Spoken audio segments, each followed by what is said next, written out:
जय हिंद दोस्तों, आप सभी का स्वागत है एक बार फिर से आपके अपने यूट्यूब चैनल यूनिक ज्ञान में। आज हम BA 5th semester political science paper second का चैप्टर 7 देखेंगे, जिसमें हमें पढ़ना है विभाग और प्रत्यायोजन के बारे में। इसके पहले के चैप्टर्स हमने 6 चैप्टर्स बहुत ही अच्छे तरीके से कंप्लीट करा दिए हैं, जिसकी पीडीएफ नोट्स भी आपको टेलीग्राम चैनल पर मिल जाएगी, वहाँ से आप देख सकते हैं। और बहुत ही अच्छे तरीके से एक्सप्लेन किया गया है। आप वहाँ प्लेलिस्ट में आपको चेक करिए, प्लेलिस्ट मिल जाएगी चैनल पर BA 5th semester political science paper first classes, जहाँ से आप सभी चैप्टर्स अच्छे से पढ़ सकते हैं। अगर आप चैनल पर नए हैं तो चैनल को सब्सक्राइब कर लीजिए, क्योंकि जो आपका सिलेबस है पूर्णतः यहाँ पर कंप्लीट कराया जाएगा। आपने BA 5th semester political science paper first की क्लासेस अगर नहीं देखी हैं तो वह भी आपको अवेलेबल हो जाएंगी, मतलब अभी पड़ी हुई हैं, आप जाकर देख सकते हैं। आपको उसकी भी प्लेलिस्ट मिल जाएगी BA 5th semester political science paper first classes के नाम से। बहुत ही अच्छे तरीके से आपको समझाई गई हैं, और अभी तक जो एग्ज़ाम हुए हैं लगभग आपको रिव्यू आपको कमेंट में देखने को मिल जाएगा कि सभी क्वेश्चंस जो हैं आपको सीधे क्लास से देखने को टॉपिक्स मिले हुए हैं और अच्छे तरीके से बच्चों ने करके आए हुए हैं। तो आप भी अच्छे से तैयारी करते रहें, और आपका जब एग्ज़ाम हो जाए पेपर टेलीग्राम चैनल पर, टेलीग्राम ग्रुप पर अवश्य भेज दिया करें, जिससे जिसका पेपर नहीं हुआ रहता उसको सॉल्व करा दिया जाता है, और उसके लिए बहुत ही मददगार होता है। कौन कौन से टॉपिक्स जो हैं इम्पॉर्टेंट होते हैं उनको पता चल जाता है। तो चलिए देखते हैं विभाग के बारे में। सबसे पहले कि विभाग का आखिर अर्थ क्या होता है। विभाग जो होता है वह प्रशासन की एक प्रकार से मूलभूत इकाई होती है। सूत्र इकाइयों के अनेक प्रकार के संगठन होते हैं, जैसे कि विभाग, निगम, स्वतंत्र नियामकी आयोग। ये सभी हमने आपको चैप्टर 6 में पढ़ाए हुए थे। सूत्र के बारे में हमने बताया हुआ था, सूत्र क्या होते हैं, अभिकरण, सभी बातों को हमने अच्छे से क्लियर किया था। इसमें हम विभाग और प्रत्यायोजन के बारे में पढ़ेंगे। जो सूत्र इकाइयाँ होती हैं उनमें अनेक प्रकार के संगठन होते हैं, हमने बताया हुआ था, जैसे कि उसमें से एक है विभाग, निगम, स्वतंत्र नियामकी आयोग। निगम आपको आगे चल के पढ़ाया जाएगा और विभाग आपको इस चैप्टर में पढ़ाया जा रहा है। इनमें सबसे अधिक महत्वपूर्ण क्या होता है, विभाग होता है। हम इसको विभाग के बारे में कुछ विद्वानों के द्वारा जानेंगे, जैसे कि डीमॉक और कोइंग के अनुसार अगर हम देखें तो प्रशासन में श्रम विभाजन की आवश्यकता जो है विभागीय प्रणाली के जन्म का स्वाभाविक कारण होती है। ऐसा किसने कहा है, डीमॉक और कोइंग महोदय ने कहा हुआ है। डॉक्टर MP शर्मा के मत क्या हैं, उन्होंने 2 पहचान दी हुई है विभाग की। पहला कौन सा, इकाई का नाम चाहे कुछ भी हो, यदि वह प्रशासकीय सोपान के शीर्ष के समीप हो तथा उसके व प्रमुख कार्यकारी के बीच कोई अन्य इकाई न हो तो हम उसे क्या कहेंगे, विभाग कहेंगे। दूसरी पहचान उन्होंने क्या बताई है, यदि वह इकाई मुख्य कार्यकारी के अधीन है तथा उसके प्रति उत्तरदायी हो तो इस इकाई को क्या कहा जाएगा, विभाग कहा जाएगा। आगे हम देखेंगे विभागीय संगठन के आधार पर, या उसके आधार क्या हैं या उसके सिद्धांत क्या हैं, हम उनके सिद्धांतों के बारे में पढ़ेंगे। सामान्यतः विभागीय संगठन को संगठित करने के लिए 4 प्रमुख आधार स्वीकार किए जाते हैं। पहला क्या है, कार्य अथवा उद्देश्य। जो विभाग है उसके कार्य या उद्देश्य क्या है। उद्देश्य अथवा कार्य विभागीय संगठन का परंपरागत एवं लोकप्रिय आधार रहा है। सबसे परंपरागत आधार कौन सा माना गया है, कार्य एवं उद्देश्य को। इसका तात्पर्य यह है कि विभागों का वर्गीकरण उन उद्देश्यों के आधार पर किया जाए जिनसे वे सेवाएं प्रेरित हैं। उदाहरण के लिए शिक्षा का प्रबंध करने के लिए शिक्षा विभाग, चिकित्सा के लिए जो है वह चिकित्सा विभाग आदि इसी आधार पर संगठित किए जाते हैं। अर्थात जो भी उनका उद्देश्य है उनके आधार पर उनको प्रेरित किया जाए जिससे वह सेवाएं कर सकें। अगला क्या है, अगला आधार है उनकी प्रक्रिया। विभागों के संगठन का दूसरा आधार क्या है, प्रक्रिया है। इसका तात्पर्य है कि व्यावसायिक अथवा विशिष्ट योग्यता के आधार पर सेवाओं का वर्गीकरण करना। भारत सरकार के कानून एवं न्याय, इस्पात एवं खान विज्ञान एवं तकनीकी विभाग इसी प्रकार के विभाग होते हैं।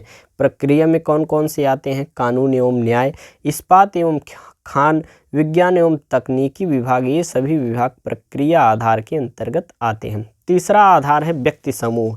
इसका अर्थ है कि सेवा से जुड़े व्यक्तियों के आधार पर प्रशासनिक इकाइयों को एक ही विभाग में संगठित कर दिया जाए, जैसे कि बाल विभाग, महिला कल्याण विभाग, वृद्ध विभाग और कृषक विभाग। ये जो है एक व्यक्ति समूह के आधार पर विभक्त कर दिया गया है, बांट दिया गया है। तो यह तीसरा आधार हो गया। चौथा आधार है क्षेत्र अथवा प्रदेश के आधार पर। इसका तात्पर्य है कि विभाग उस क्षेत्र अथवा प्रदेश के आधार पर संगठित किया जाए कि वे सेवा जो है कार्य कर सकें। जैसे कि ब्रिटेन में स्कॉटलैंड राज्य सचिव का कार्यालय इसी आधार पर संगठित किया गया है। किसके आधार पर? क्षेत्र अथवा प्रदेश के आधार पर। हमने विभाग को अच्छे से समझ लिया, उसके कार्य एवं उद्देश्यों को और उनके आधारों को, सिद्धांतों को अच्छे से समझ लिया। अब हम देखेंगे प्रत्यायोजन के बारे में। प्रत्यायोजन आखिर होता क्या है, उसका अर्थ क्या है और उसकी परिभाषा क्या है, सबसे पहले हम जानेंगे। प्रत्येक व्यक्ति की अपनी सीमाएं एवं क्षमताएं होती है। जैसे कोई भी व्यक्ति हो, उसके कार्य करने की एक सीमा होती है, एक क्षमता होती है कि वह कितना कार्य कर सकता है और वह सीमाओं एवं क्षमताओं में ही कार्य कर सकता है। जब कार्यभार बढ़ने लगता है अथवा उसका तकनीकी पहलू जटिल होने लगता है तो उसे अपने कार्यभार को कम करने की आवश्यकता जो है प्रतीत होती है और इस आवश्यकता की पूर्ति अर्थात कार्यभार को कम करने के लिए अन्य व्यक्तियों को अपने कार्य का कुछ भाग आवश्यक अधिकारी सहित सौंपना प्रत्यायोजन कहलाता है। जैसे कि कोई भी उच्च अधिकारी है, उनके पास वर्कलोड बहुत ज़्यादा है, अपने कार्य को वो जो अपने निम्न स्तर के अधिकारियों को बांट देते हैं और उनको करने को कहते हैं, तो यही एक प्रकार से प्रत्यायोजन कहलाता है। इससे स्पष्ट होता है कि प्रत्यायोजन एक प्रक्रिया है जिसके द्वारा एक उच्चाधिकारी अपने कुल कार्य को स्वयं के तथा अपने अधीनस्थों के मध्य वितरित करता है, जो कि हमने आपको पहले ही बता दिया, जिससे कि क्रियात्मक एवं प्रबंधकीय विशिष्टीकरण की प्राप्ति की जा सके। परंतु अधिकारों के प्रत्यायोजन का तात्पर्य उत्तरदायित्वों का प्रवर से अधीनस्थों को हस्तांतरण नहीं समझना चाहिए। कुछ भी हो, उत्तरदायित्व तो अधिकारों को सौंपने वाले का ही रहेगा। जैसे कि कोई भी कार्य उच्च अधिकारी को दिया गया है तो उसका उत्तरदायित्व उच्च अधिकारी पर ही रहेगा कि कार्य कंप्लीट न होने पर उच्च अधिकारी ही जवाबदेही होगा, ना कि निम्न अधिकारी। वह उस कार्य को जितना कर पाएगा निम्न अधिकारी करेगा, लेकिन उत्तरदायी कौन होगा? आपका उच्च अधिकारी। अधिकारी अपने अधीनस्थों को मात्र कार्य का कुछ भाग देकर अनिश्चित सीमाओं में कराने की आशा कर सकता है और प्रत्यायोजन कार्य को अन्यों के साथ बांटकर करने का एक रास्ता है। यह एक ऐसा रास्ता है जिसके द्वारा अधीनस्थों के समूह तथा उनकी योग्यता का अनुकूलतम उपयोग किया जा सके। आप बस ध्यान से सुनते रहिए, बहुत ही अच्छे तरीके से आपको यह समझ में आ रहा होगा। प्रत्यायोजन अधीनस्थों की शक्ति, उत्तरदायित्व एवं अधिकारों को देकर कार्य कराने की एक प्रक्रिया है। यह अधीनस्थों तथा प्रवरों के मध्य एक आवश्यकता है, क्योंकि कोई भी व्यक्ति स्वयं समस्त कार्यों को नहीं कर सकता है, अतएव कुछ कार्य अपने अधीनस्थों को सौंप देता है, जिससे कार्य का निष्पादन समय पर विशिष्टीकरण के साथ संपन्न हो जाए। कोई भी कार्य, कितना भी कार्य कर ले, कोई भी व्यक्ति संपूर्ण कार्य को नहीं संभाल सकता है। इसको तो हमने समझ लिया कि प्रत्यायोजन होता क्या है, किस प्रकार से कार्य करता है। तो अब हम समझेंगे उसकी परिभाषा क्या होती है। तो अलग अलग विद्वानों के द्वारा हम जानते हैं। तो सबसे पहले हम देखेंगे F.G. मूरो ने क्या कहा है प्रत्यायोजन के बारे में। उन्होंने कहा है कि प्रत्यायोजन का अर्थ अन्य व्यक्तियों को कार्य का वितरण करना है और उसे करने हेतु अधिकार प्रदान करना है, जो कि हमने आपको पहले ही बता दिया है। थियो हेमन ने क्या कहा है? अधिकार सत्ता के प्रत्यायोजन का अर्थ जो है अधीनस्थों को निर्धारित सीमाओं में कार्य करने हेतु अधिकार प्रदान करने से है। मिलेट महोदय क्या कहते हैं? वह कहते हैं कि सत्ता के प्रत्यायोजन का अर्थ दूसरे को कर्तव्य सौंप देने से कुछ अधिक है। मिलेट जी क्या कहते हैं? किसी को कार्य देने से कुछ अधिक है। क्या? प्रत्यायोजन जो है वह प्रत्यायोजन का सार है दूसरों को स्वविवेक सौंपना, ताकि वे अपने कर्तव्यों से संबंधित विशिष्ट समस्याओं को सुलझाने में अपने निर्णयों का प्रयोग कर सकें।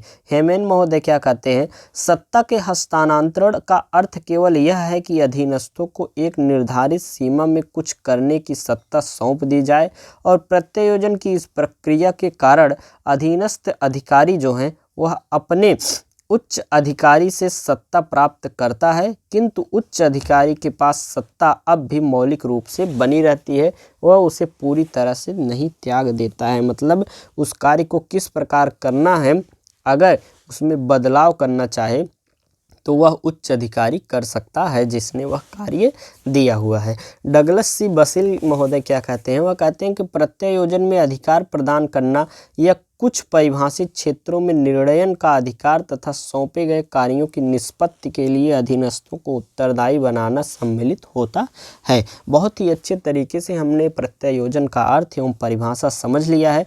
प्रत्यायोजन की आवश्यकता या महत्व क्या है, इसको अब हम समझेंगे। प्रत्यायोजन की आवश्यकता एवं महत्व को हम निम्नलिखित लाभों के संदर्भ में भली भांति समझ सकते हैं। जैसे कि पहला है मानवीय अपूर्णता का पूरक। प्रत्यायोजन मानवीय अपूर्णता का पूरक है। जैसे कोई भी व्यक्ति हो हर एक कार्य को निश्चित समय में नहीं करता है, तो उसकी जो एक प्रकार से अपूर्णता है उसको पूरा कौन करता है? प्रत्यायोजन। क्योंकि जो कार्य वह नहीं कर सकता वह अपने अधीनस्थों से करा सकता है, ऐसा प्रत्यायोजन से ही संभव है। यह मानवीय सीमाओं एवं क्षमताओं का विस्तार करता है।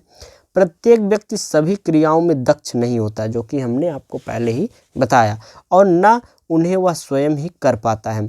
उसे अन्य व्यक्तियों की सहायता की जरूरत होती है, और इस जरूरत की पूर्ति करने हेतु प्रत्यायोजन की आवश्यकता पड़ती है। बहुत अच्छे तरीके से हमने पहला लाभ समझ लिया। दूसरा है प्रबंधकीय गुणों के विकास का साधन। प्रत्यायोजन के द्वारा अधीनस्थों को अधिकार तथा कर्तव्य सौंपे जाते हैं, जिससे कि उसकी प्रबंधकीय योग्यताओं का विकास होता है, और भावी प्रबंधकों की आवश्यकताओं को प्रत्यायोजन के माध्यम से एक बड़ी सीमा तक पूरा किया जा सकता है। अतएव प्रत्यायोजन अधीनस्थों के विकास के अवसर प्रदान करता है। जैसे कि उसे जो अधीनस्थ होते हैं उनको विकास का अवसर प्रदान किस प्रकार से होता है? उन्हें अलग अलग प्रकार के कार्य मिलते हैं जिसकी उन्हें योग्यता होती है, और धीरे धीरे उनका एक्सपीरियंस बढ़ता रहता है और उनका विकास होता है। अगला लाभ क्या है? तकनीकी जटिलताएं। तकनीकी जटिलताएं प्रत्यायोजन की आवश्यकता पर बल देती हैं। प्रत्येक व्यक्ति सभी प्रकार की क्रियाएं न तो समझ ही सकता है और न ही उन्हें कर सकता है, अतएव उसे विशिष्ट योग्यता वाले व्यक्तियों की आवश्यकता होती है। इन विशेषज्ञों की सेवाएं प्राप्त करने के लिए उसे प्रत्यायोजन करना ही होता है। अगला लाभ कौन सा है? नैतिक स्तर और मनोबल में वृद्धि होती है। प्रत्यायोजन अधीनस्थों के मनोबल को ऊंचा उठाता है, क्योंकि अधीनस्थों को अधिकार तथा दायित्व सौंपने से वे अपने स्थान का महत्व समझते हैं और ईमानदारी से कार्य करते हैं और पूर्ण लगन के साथ कार्य करते हैं। इससे नैतिक स्तर तथा मनोबल में वृद्धि होती है। पांचवा लाभ क्या है? प्रबंध कार्यों में सुविधा। आपको लगभग 5 अधिक से अधिक लाभ बता दिए जाते हैं, जिससे उनमें से अगर आपको मान लीजिए 10 लाभ बता दिए गए, किसी भी चीज़ के कोई भी पॉइंट हो 10 बता दिए गए, तो लगभग उनमें से आप ध्यान से सुने रहेंगे तो आपको 5-6 तो एकदम याद रहेंगे, और इतना आप लिख देंगे तो आपको जो नंबर है बहुत ही अच्छे से मिल जाएगा। पांचवा लाभ है प्रबंध कार्यों में सुविधा। प्रत्यायोजन प्रबंधकों के कार्यभार में कमी करता है, जिससे वे अपना समय अन्य प्रबंधकीय कार्यों जैसे कि नियोजन, नियंत्रण, अभिप्रेरण आदि पर केंद्रित करते हैं। इससे प्रबंधकीय कार्यों में सुविधा और प्रभावशीलता उत्पन्न होती है और कार्य का समान व संतुलित वितरण हो जाता है। अगला लाभ है प्रत्यायोजन का तत्काल निर्णय। प्रत्यायोजन तत्काल निर्णय को संभव बनाता है और कार्य के विलंब को समाप्त करता है, क्योंकि प्रत्यायोजन के जरिए निम्नतम स्तर तक निर्णय लिए जाने संभव होते हैं। आगे हम देखेंगे प्रत्यायोजन के प्रकार कितने होते हैं। सत्ता के प्रत्यायोजन के पहला प्रकार हम देखेंगे। पहला है लिखित अथवा मौखिक प्रत्यायोजन। जो प्रत्यायोजन लिखित रूप में किया जाता है उसे लिखित, और जो मौखिक अथवा अलिखित रूप में किया जाता है उसे जबानी या मौखिक प्रत्यायोजन कहते हैं। ये तो बहुत ईजी है, आपको समझ में आ गया होगा। लिखित प्रत्यायोजन को अधिक अच्छा तथा अधिक औपचारिक माना गया है। दूसरा है औपचारिक अथवा अनौपचारिक प्रत्यायोजन। जो प्रत्यायोजन संगठन की अधिकार सीमाओं के अनुसार किया जाता है उसे औपचारिक प्रत्यायोजन कहते हैं। इसमें समझने की कोई ज़्यादा समझाने की ज़रूरत ही नहीं है, क्योंकि बहुत ही ईजी भाषा में आपको यहाँ पर बताया जा रहा है। जो भी प्रत्यायोजन संगठन की अधिकार सीमा अर्थात उसके जो अधिकार हैं उसी के आधार पर जो प्रत्यायोजन संगठन बनाया जा रहा है वह क्या होता है, औपचारिक प्रत्यायोजन होता है। और जो प्रत्यायोजन संगठन के अनुसार नहीं होता है अर्थात अधीनस्थ अपनी स्वतः प्रेरणा से ही कार्य कर बैठते हैं, उन्हें क्या कहा जाता है, अनौपचारिक प्रत्यायोजन कहा जाता है। वह प्रत्यायोजन समय और धन की बचत करता है किंतु अधिक अच्छा नहीं समझा जाता है। कौन सा, अनौपचारिक। अनौपचारिक जो है, औपचारिक प्रत्यायोजन विभाजित या बिखरा हुआ हो सकता है। जब अधिकार सत्ता जो है वह दो या अधिक व्यक्तियों में आदेश श्रृंखला के अनुपालना भाव में प्रत्यायोजित की जाती है तो इसे विभाजित प्रत्यायोजन कहा जाता है। किंतु जहां कोई भी निर्णय या समस्या का हल दो या दो अधिक व्यक्तियों की अधिकार सत्ता को संयुक्त किए बिना नहीं हो सकता, वहां अधिकार सत्ता के प्रत्यायोजन को बिखरा हुआ माना जाता है। अगला प्रकार आपका है सामान्य अथवा विशिष्ट प्रत्यायोजन। जब किसी विभाग की समस्त क्रियाओं का कार्यभार एक व्यक्ति को सौंप दिया जाता है तो ऐसे सुपुर्दगी सामान्य प्रत्यायोजन कहलाती है। जब समस्त क्रियाओं का कार्यभार जो है एक व्यक्ति संभालता है तो उसे सामान्य प्रत्यायोजन कहते हैं। और इसी के विपरीत जब किसी व्यक्ति को पूरा कार्य न सौंपकर कोई विशिष्ट कार्य सौंपी जाती है तो यह सुपुर्दगी जो है विशिष्ट प्रत्यायोजन कहलाती है। चौथा प्रकार हमारा है पूर्ण या आंशिक प्रत्यायोजन। नाम से ही आपको पता चल जा रहे होंगे, इसको समझ में आपको आ जा रहा होगा, बस आप नाम याद कर लीजिए इसके प्रकारों का। चौथा है पूर्ण अथवा आंशिक प्रत्यायोजन। पूर्ण अथवा आंशिक प्रत्यायोजन हो सकता है, जैसे कि पूर्ण प्रत्यायोजन का अर्थ है संगठन का सत्ताधिकारी जो है अपनी शक्तियों को एजेंट के हाथों में सौंप दे, और इस प्रकार जो है प्रत्यायोजन का उदाहरण देते हुए राजनयिक प्रतिनिधि का उल्लेख किया जा सकता है। जब एक देश दूसरे देश में अपना राजनयिक प्रतिनिधि भेजता है तो वह उसे अपनी पूरी शक्तियां प्रत्यायोजित कर देता है। प्रत्यायोजन का यह रूप जो है प्रशासनिक संगठनों में अधिक प्रचलित है, और इन संगठनों में जिस प्रकार का प्रत्यायोजन पाया जाता है वह प्रायः आंशिक होता है, और उनमें अध्यक्ष अपनी कुछ शक्तियां अधीनस्थों को सौंप देता है तथा शेष का प्रयोग जो है वह स्वयं करता है। पांचवा प्रकार है हमारा सशर्त अथवा अशर्त प्रत्यायोजन। प्रत्यायोजन सशर्त भी हो सकता है और अशर्त भी हो सकता है। जिस प्रत्यायोजन के साथ कुछ शर्तें लगा दी जाती हैं उसे हम सशर्त प्रत्यायोजन कहते हैं। और सशर्त प्रत्यायोजन में सत्ता प्रदान करने वाले को यह अधिकार रहता है कि वह सत्ता पाने वाले कार्यों को समय समय पर देखता रहे और उसमें परिवर्तन के लिए सुझाव देता रहे। और अशर्त प्रत्यायोजन में उच्च अधिकारी के पास यह शक्ति नहीं होती है कि वह अधीनस्थों के कार्यों के प्रत्येक स्तर पर देखता रहे। छठा प्रकार हमारा है प्रत्यक्ष अथवा अप्रत्यक्ष प्रत्यायोजन। प्रत्यायोजन कई बार तो प्रत्यक्ष रूप से कर दिया जाता है और कई बार उसके लिए अप्रत्यक्ष साधन जो है वह अपनाने पड़ते हैं। प्रत्यक्ष प्रत्यायोजन वह है जिसमें उच्च अधिकारी अपनी सत्ता के कुछ भाग सीधे रूप में अपने अधीनस्थ को सौंप देता है और उन दोनों के बीच कोई जोड़ने वाली कड़ी नहीं होती है। अप्रत्यक्ष प्रत्यायोजन में सत्ता देने वाले और लेने वाले के बीच एक अथवा एक से अधिक मध्यस्थ आ जाते हैं और उच्च अधिकारी अपनी सत्ता को उन मध्यस्थों के माध्यम से ही सत्ता पाने तक पहुंचता है। इस प्रकार आपका यह चैप्टर जो है समाप्त होता है, जिसमें हमने आपको विभाग और प्रत्यायोजन के बारे में एक्सप्लेन करके अच्छे से जानकारी दी। आप वीडियो को लाइक कीजिए, दोस्तों के पास शेयर कीजिए। धन्यवाद, मिलते हैं अगले वीडियो में।